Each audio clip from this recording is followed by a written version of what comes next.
Bonjour et bienvenue sur Rêverie Récréative, je suis ravie de vous retrouver pour un projet 3D réalisé avec la collection Pleine de Vie. En fait ce projet c'est tout simplement, là il est couché, il se présente comme ça, vous avez une tirette ici et quand vous tirez en fait, ben, c'est un distributeur de Kinder. Ici je l'ai réalisé dans les tons violacés, rose, ce qui laisse un côté vraiment girly, d'où le cœur que j'ai utilisé. Celui qu'on va faire ensemble sera plus dans les tons bleu-vert. Et avant de parler de ça, je vais vous présenter la collection. Comme toute bonne collection qui se respecte, il y a le set de tampons et de dies qui s'appelle Amitié éternelle. Il y a un ruban irisé.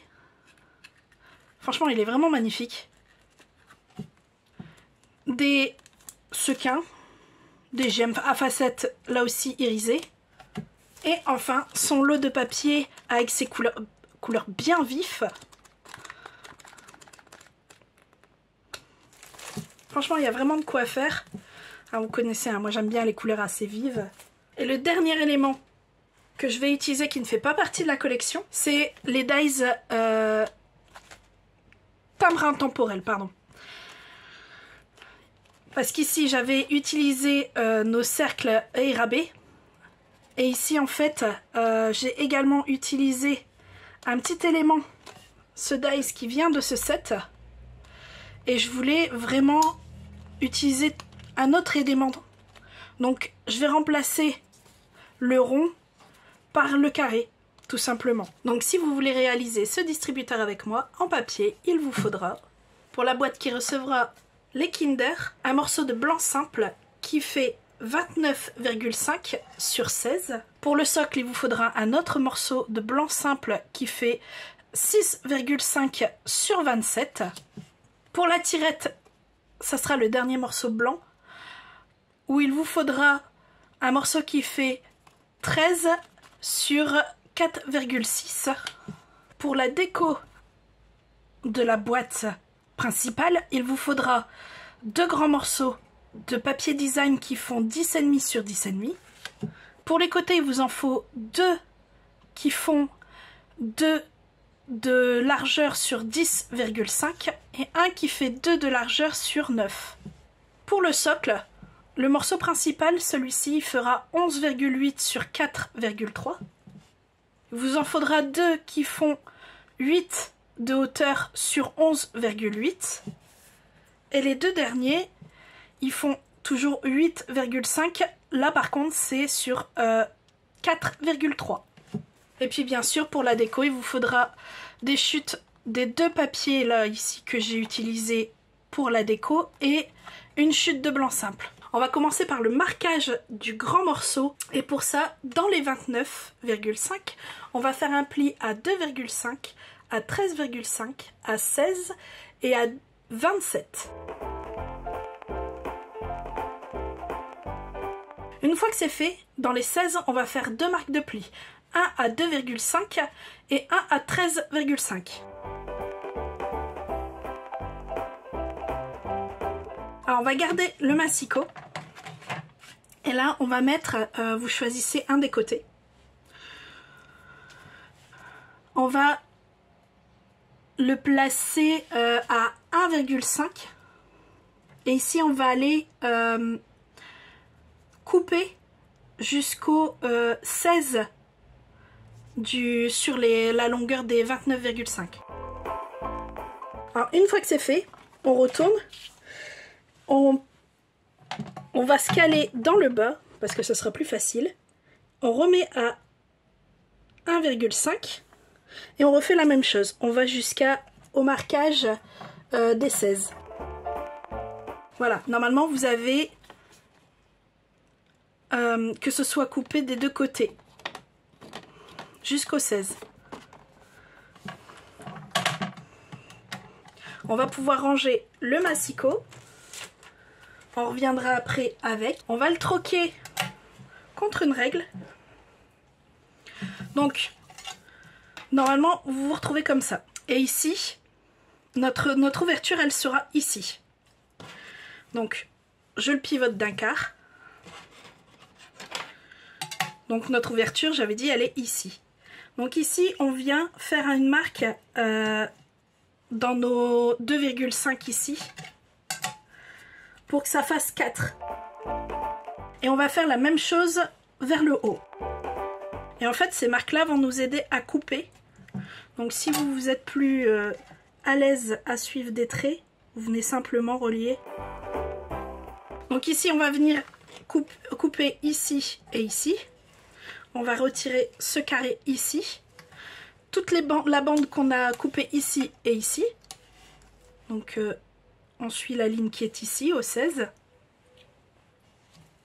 On va venir ouvrir ici et ici de la même façon que de l'autre côté. Et on va pouvoir biaiser cet onglet-là ainsi que celui-ci.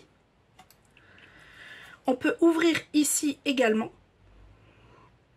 On va retirer ce carré ici. On va ouvrir également ici et là pareil, comme c'est des onglets, on va pouvoir les biaiser. Donc je fais tout ça et on se retrouve tout de suite après, vous verrez le résultat.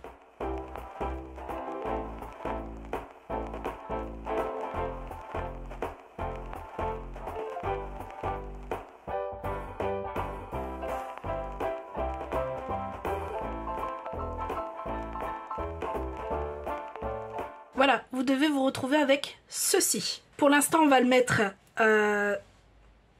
sur le côté et on va prendre le morceau qui fera notre socle. Donc celui qui fait 27 sur 26. Et on ressort le massicot. Donc dans les 6,5, on va faire une marque de pli à 1 et à 5,5.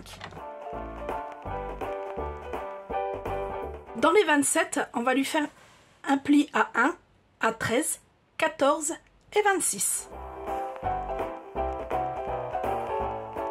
Pour ce morceau-là, on peut ranger le massicot, on reviendra une dernière fois avec pour la tirette. Donc ici, on va faire comme tout à l'heure. On va ouvrir et enlever. Donc ici, je vais enlever ici et ici. Je vais ouvrir ici, ici, ici et ici. Et également ici et ici. Donc comme tout à l'heure, je fais ça et je reviens tout de suite après pour vous montrer le résultat.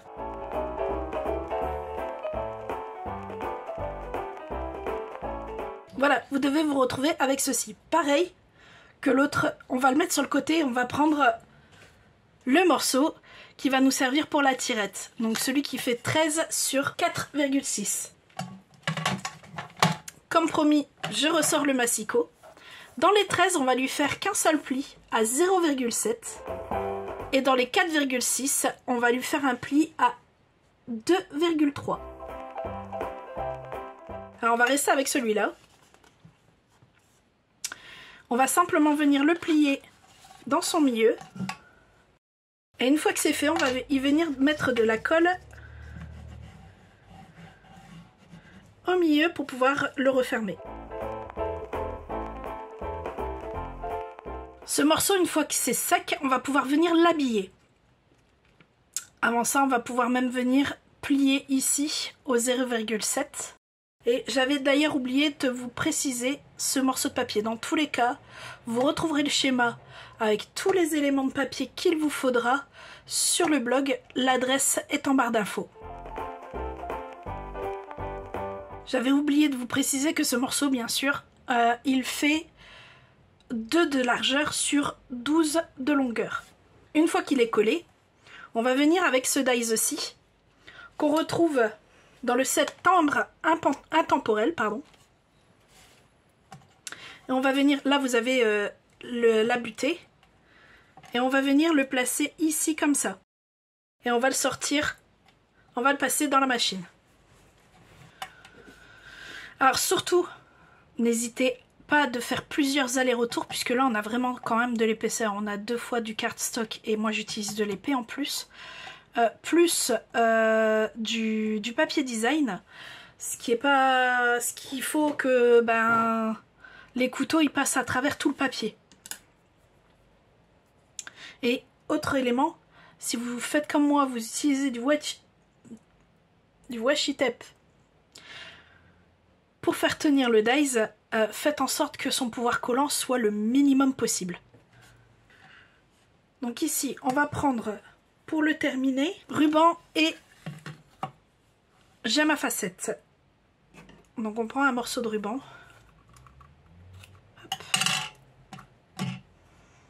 Qu'on va simplement passer à travers la découpe qu'on vient de faire.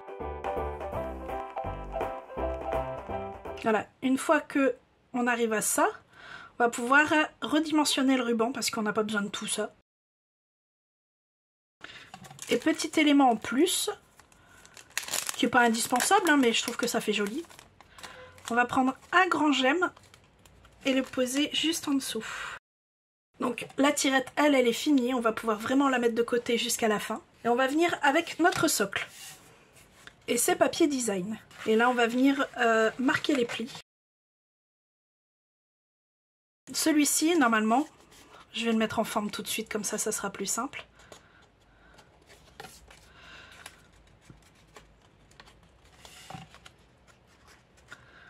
Ça doit faire ceci. Alors tous les...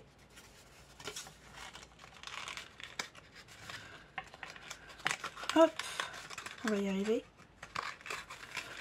En fait, il faut que là où il y a les carrés qui restent soient vraiment tout regroupés, enfin tout rabattus.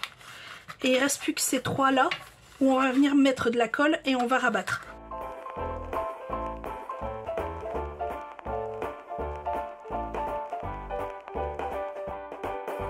Alors une fois qu'on a rabattu et qu'on a fini de coller, normalement on est comme ça. Vous retournez, parce que déjà la finition est plus jolie, et on va pouvoir poser nos éléments de décoration.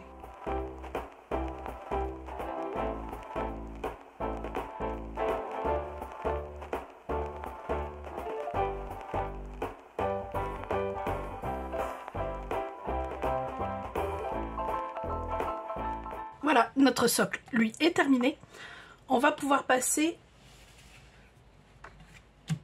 au plus gros du projet, c'est-à-dire notre boîte qui recevra les Kinder. Alors, ici en fait, j'avais, comme vous l'avez vu, utilisé les cœurs, qui sont en fait un dies ajouré. Donc j'ai carrément été découper le papier de fond. Donc on voit vraiment le cardstock du fond. Et ce cœur-ci qui fait le liseré vert, dégradé de vert, ici. Version plus masculine, bien sûr je ne vais pas utiliser des cœurs, mais je vais utiliser ce dies aussi. Et je vais le sortir lui 2 fois. Une fois dans un blanc et une fois dans un papier design, ce même papier design que j'ai utilisé ici, dans un jaune. Pour avoir un beau contraste avec notre papier de fond. Qu'on va pouvoir d'ailleurs tout de suite coller lui, puisque je ne viens pas faire de découpe dessus. Donc celui-ci il va là. J'ai le même pour l'autre côté. J'ai celui qui va ici, celui qui va ici et celui qui va ici. Donc je peux déjà coller tout ça sans problème.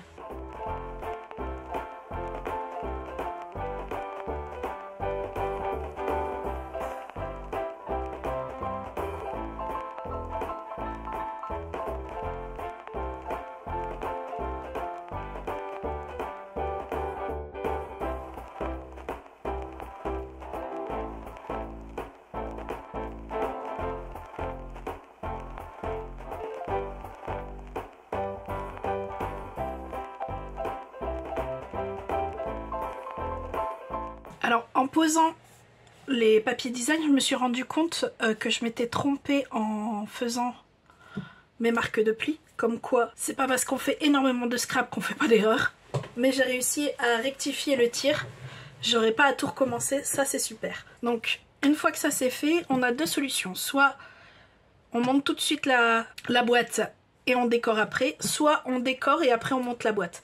Moi je préfère la deuxième solution, c'est ce que j'ai fait ici et franchement c'était plus simple pour poser à plat. Donc pour ça, je vais prendre les éléments que j'ai besoin. Donc c'est-à-dire mes papiers design et le blanc. De ce set-ci, il me faudra le carré ici, que je vais sortir dans le blanc. Il me faudra du set de la collection qu'on utilise celui-ci que je vais sortir une fois dans le blanc et une fois ici dans le jaune. Même s'il y a un peu de vert, c'est pas grave. Et dans le set de plein de vie, il y a le toit en 2 exemplaires. Donc ici, si vous regardez bien, en fait, tout simplement, il y a en blanc et en couleur. Donc le blanc, c'est celui-ci. Et celui-ci, en fait, on va le sortir, comme vous l'avez vu, dans le blanc. Sauf que ce blanc, il est surmonté de mousse 3D complet. Je l'utilise pas beaucoup, c'est vrai. Et c'est ça, c'est des feuilles adhésifs en mousse. C'est super. Et franchement, ça passe très bien à la machine pour n'importe quel dies. Comme c'est de la mousse, ça s'écrase. Et une fois que on a passé dans la machine, tout doucement, ça reprend sa forme. C'est super. Donc, le toit ici, en volume. Et celui-ci, il va venir peut-être ici dans le vert, vu que je compte le mettre dans du bleu. Et ce qui fera que ça ressortira quand même un peu plus. Donc, je sors tout ça et on se retrouve tout de suite après.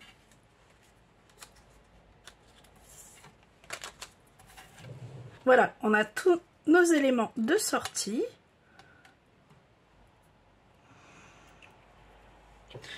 Je vais commencer par tamponner notre haie ici en narcisse délice.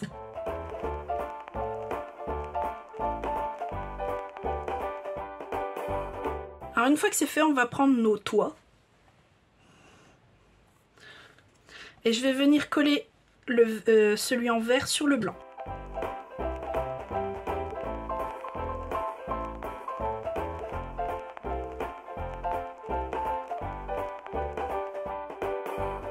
Alors normalement il y a le point, mais comme je vais le remplacer par un strass, je vais pas m'embêter à le coller. Alors normalement les feuilles vont venir comme ceci, chevaucher, et il y aura ça ici, sur mousse 3D.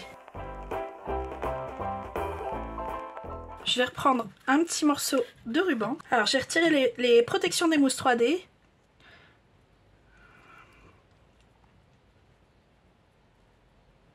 Et je vais venir en fait poser sur le ruban, enfin poser le ruban sur les mousses 3D. Ah, ça fait pas le résultat que je voulais. C'était pas dans le bon sens. C'est pas grave, on retire. Alors pour sûr que ça tienne, moi je vais rajouter 2 bandes de double face au niveau des mousses 3D.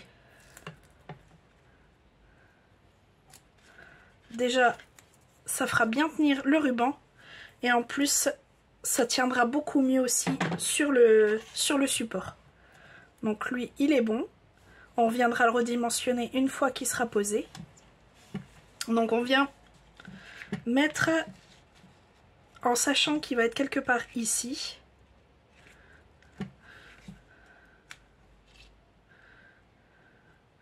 Donc je vais le coller comme ça. Et la deuxième viendrait comme ça. Je vais venir le poser ici, celui-ci, du coup. Et pour ça, on va retirer la protection.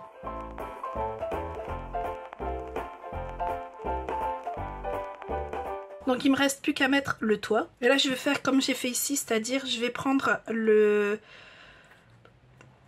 un côté de ruban sur le toit et l'autre le laisser libre.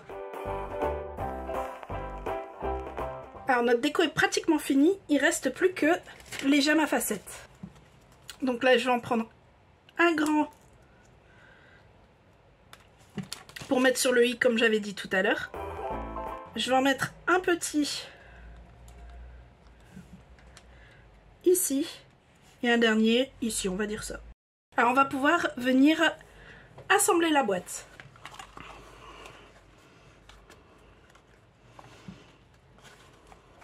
Alors pour ça on va commencer par les côtés, ça sera plus simple.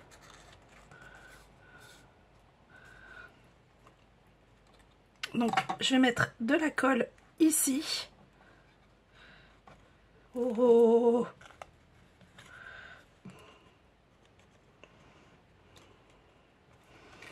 Et sur la languette ici.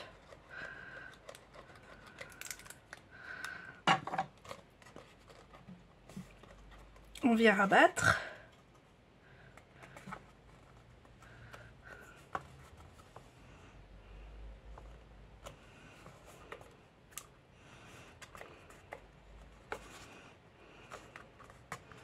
On fait en sorte que ça tienne. Et on va venir en fait avec le plioir appuyer là où on a mis la colle. Et on pourra faire la même chose de l'autre côté.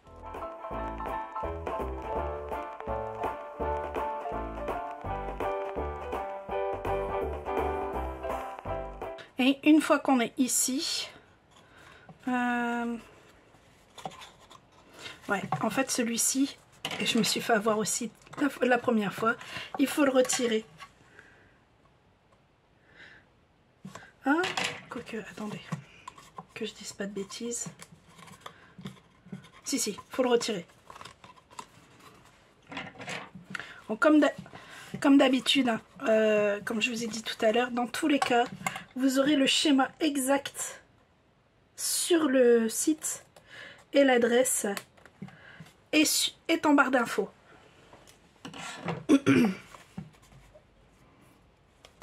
Donc, une fois qu'on est ici, on va rabattre celui-ci, mettre un peu de colle ici.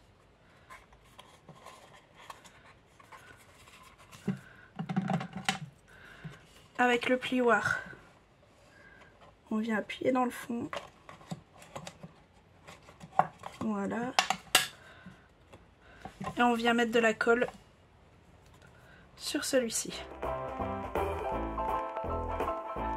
Et une fois qu'on a notre boîte de fête, on va reprendre nos autres éléments et ils sont prêts à être assemblés les uns avec les autres. Enfin, plus le socle avec la boîte.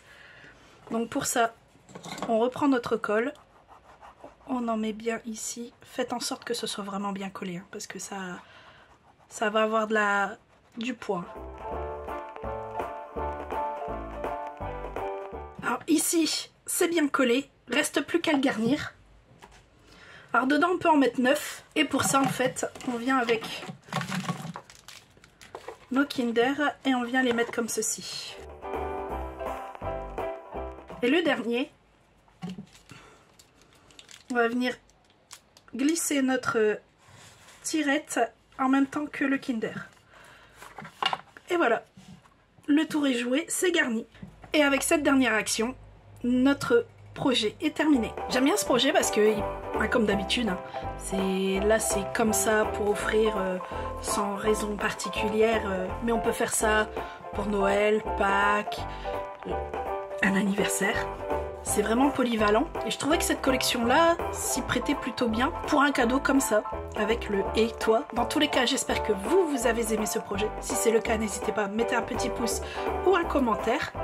Et moi, il me reste plus qu'à vous dire à très bientôt pour de nouvelles Odyssées Scrap. Bye!